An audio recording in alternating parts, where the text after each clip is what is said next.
Hello అందరికీ నమస్తే అండి అందరికీ. ఈరోజు థర్స్డే కదా, అందుకని చెప్పేసి నేను ఈవినింగు చాలా ప్రశాంతంగా అయితే పూజను చేసుకున్నాను.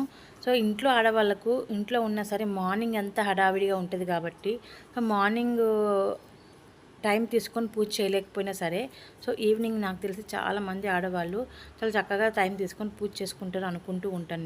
నేనైతే అలాగే చేస్తానన్నమాట. సో ఈరోజు గురువారం కావడంతో నేనైతే సాయిబాబాకి అయితే విగ్రహం ఉందన్నమాట మా ఇంట్లో. ఆ విగ్రహానికి అయితే నేను కుంకుమ, పసుపు, గంధము, జలంతో అయితే అభిషేకం చేసుకున్నాను అనమాట.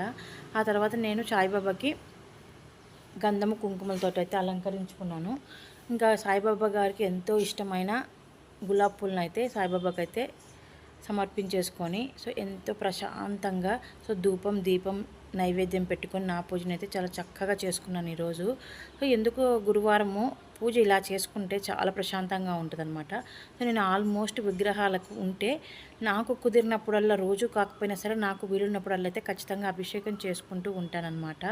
ఇంకా జలాలతో అభిషేకం చేసుకుంటూ ఉంటాను. కానీ సో నాకు అప్పటి మట్టుకు ఏ జలం కుదిరితే, అంటే ఏవి ద్రవ్యాలు కుదిరితే వాటితో అయితే అభిషేకం చేసుకుంటూ ఉంటాను. సో ఈరోజు నేనైతే సాయిబాబాకి నైవేద్యంగా అయితే దానిమ్మ పళ్ళు అయితే పెట్టేసుకొని, సో అష్టోత్తరం చదువుకొని బాబాకి అయితే పూజనైతే ముగించుకున్నాను అనమాట. సో ఎంతో ఇష్టంగా నేను పూజలు చేస్తూ ఉంటానండి. తెలియదు నాకు ఎంత ఇష్టం అంటే నాకు పూజలు చేయడము. సో చాలా ఇష్టంగా చేస్తూ ఉంటాను. సో ఈరోజైతే నా పూజను చాలా ఇష్టంగా నేను ముగించుకున్నాను. నాతో పాటు మీరు కూడా ఆరోగ్యంగా, ఆనందంగా ఉండాలని చెప్పేసి మనస్ఫూర్తిగా దండం పెట్టేసుకొని, సో ఈరోజు నా గురువారం పూజనైతే ఈ విధంగా అయితే ముగించుకున్నాను. సో మీకు నా వీడియోలు నచ్చుతున్నట్లయితే ఖచ్చితంగా లైక్ చేయండి. నా ఛానల్ అయితే సబ్స్క్రైబ్ చేసుకోవడం మర్చిపోకండి. Thank you for watching.